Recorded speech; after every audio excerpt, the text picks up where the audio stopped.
فاعبد الله مخلصا له الدين ألا لله الدين الخالص.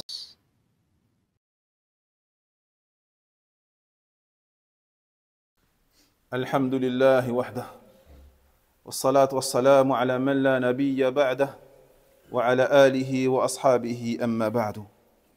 Mes chers frères et mes chères sœurs en Allah, craignez Allah subhanahu wa ta'ala et remerciez-le pour vous avoir privilégié, à travers cette grande religion et l'envoi de ce noble prophète sallallahu alayhi wa sallam. Car ceci est le plus grand des privilèges, wallahi. Dans le sens, Allah dit, Allah a très certainement fait une faveur aux croyants lorsqu'il a envoyé chez eux un messager de parmi eux-mêmes qui leur récite ces versets, qui les purifie et leur enseigne le livre et la sagesse, bien qu'ils furent auparavant dans un égarement évident.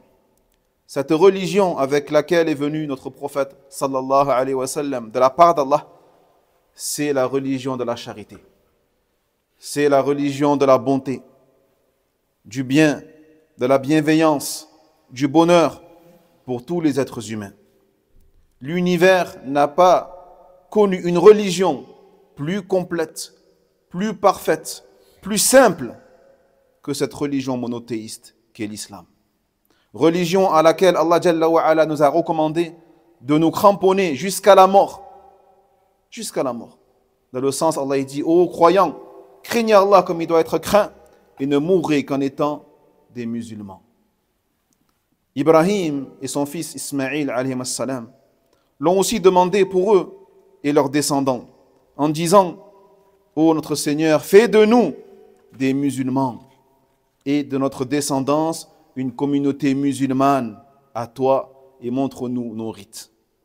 Et ce qu'Ibrahim recommanda à ses fils ainsi que Yaqub, ô mes fils, Allah vous a choisi la religion et ne mourrez point donc autrement qu'en étant des musulmans.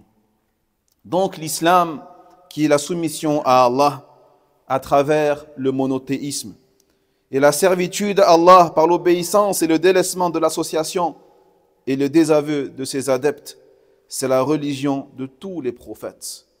Nuh alayhi salam a dit, et il m'a été commandé d'être du nombre des soumis, des musulmans. Et Moussa alayhi salam dit, ô mon peuple, si vous croyez en Allah, placez votre confiance en lui si vous êtes des musulmans. Ainsi, l'islam, dans son sens général, inclut toute législation avec laquelle Allah Jalla wa Ala a envoyé ses prophètes. Alayhimus salatu wassalam. Et le terme musulman englobe toutes les communautés ayant suivi un prophète parmi les prophètes avant l'envoi du dernier des prophètes, Muhammad sallallahu alayhi wa sallam. Car par son envoi ont été unifiées toutes les religions célestes et son message concerne tout l'univers, les djinns comme les êtres humains. Et cela se poursuivra jusqu'à la fin des temps. Il n'y aura plus aucune modification, plus d'abrogation jusqu'au jour de la résurrection.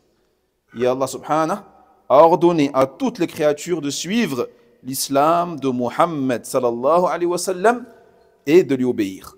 Dans le sens, il dit, et quiconque désire une religion autre que l'islam ne sera point agréé et il sera dans l'au-delà parmi les perdants. Et Allah Jalla Jalaluh, par l'islam, a levé les fardeaux et les chaînes de ceux qui ont cru en lui et l'ont suivi. Ceux qui suivent le messager, le prophète illettré, qu'ils trouvent écrit chez eux dans At-Tawrat ou l'Injil, il leur donne le convenable et leur défend le blâmable, leur rend licite les bonnes choses, leur interdit les mauvaises et leur ôte le fardeau et les jougs qui étaient sur eux.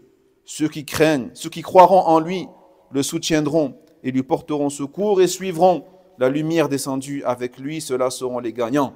Dis, ô homme, je suis pour vous tous le messager d'Allah, à qui appartient la royauté des cieux et de la terre. Pas de Dieu méritant l'adoration sauf lui. Il donne la vie et il donne la mort. Croyez donc en Allah, en son messager, le prophète illettré, qui croit en Allah et en ses paroles, et suivez-le afin que vous soyez bien guidés. Et la charia de l'islam, toutes les règles de l'islam sont faciles et aisées. Allah Jalla wa Ala, dans le sens, il dit, Allah veut pour vous la facilité et il ne veut pas pour vous la difficulté. Allah n'impose à aucune âme, aucune personne, une charge supérieure à sa capacité. Donc craignez Allah autant que vous pouvez. Et le messager d'Allah alayhi salatu wassalam a dit, lorsque je vous ordonne quelque chose, faites-le selon vos capacités. Selon vos capacités. Et il a dit, j'ai été envoyé avec la religion purement monothéiste et simple. Simple, dénué de complications, dénué de pénibilité. En effet, Allah Jalla wa Ala a certes tenu compte dans cette grande religion des états de ses serviteurs. Et ceci est une rahma, une bienveillance pour eux et un allègement.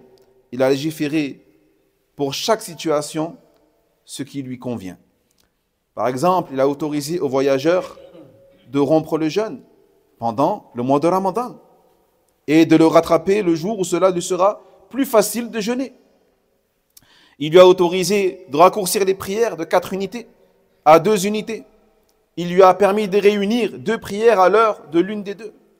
Il a autorisé à celui qui craint pour sa vie de prier en fonction de sa situation et de son état, que ce soit en marchant ou sur une monture, face à la Qibla ou face à autre chose que la Qibla. Il a légiféré pour le malade de prier selon sa capacité, qu'il soit debout, assis ou même allongé sur le côté. Il ne tiendra pas rigueur à cette communauté par rapport aux erreurs, par rapport à l'oubli ou la contrainte. Dans le sens, Allah dit, Seigneur, ne nous châtie pas s'il nous arrive d'oublier ou de commettre une erreur. Le messager d'Allah sallallahu alayhi wa sallam a dit, celui qui oublie alors qu'il est en train de jeûner, et le mois de Ramadan approche à grands pas, celui qui oublie alors qu'il jeûne et mange ou boit, qu'il termine son jeûne. Qu'il termine son jeûne, car ce n'est qu'Allah qui l'a nourri et abreuvé. Mais la facilité, mes frères, la facilité de la religion ne veut pas dire que nous avons le droit de délaisser les obligations d'Allah ou de commettre les interdits d'Allah Jalla wa Ala. Là, au contraire, celui qui fait cela, il méritera le châtiment ici-bas et dans l'au-delà. Celui qui commet des péchés et qui dit, quand on lui fait le rappel, la religion n'est pas quelque chose d'apparent, mais la religion c'est dans le cœur. Eh bien, dis-lui, Allah Jalla wa Ala a dit dans le sens, et quiconque prend soin des rites sacrés d'Allah, ceci provient certes de la piété des cœurs. Donc, une apparence qui est mauvaise indiquera aussi un mauvais fond. Alors qu'un bon fond fera apparaître ces signes à travers une belle apparence. La base de la piété se trouve certes dans les cœurs. Mais le prophète il dit, sallallahu alayhi wa sallam, n'oubliez jamais ce hadith, il y a dans le corps un morceau de chair. Il y a dans le corps un morceau de chair. S'il est bon, tout le corps sera bon. Mais s'il est mauvais, tout le corps sera mauvais. Et ce morceau, c'est quoi? C'est le cœur. Allahumma aslih qulubana. Allahumma aslih qulubana. Allahumma aslih qulubana. Wa thabbitna ala al-haq.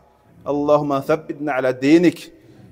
ربنا لا تزغ قلوبنا بعد إذ هديتنا وهب لنا من لدنك الرحمة إنك أنت الوهاب ربنا آتنا في الدنيا حسنة وفي الآخرة حسنة وقنا عذاب النار اللهم صل على محمد وعلى آل محمد كما صليت على إبراهيم وعلى آل إبراهيم إنك حميد مجيد اللهم بارك على محمد وعلى آل محمد كما باركت على إبراهيم وعلى آل إبراهيم إنك حميد مجيد. وينجي الله الذين اتقوا بمفازتهم لا يمسهم السوء ولا هم يحزنون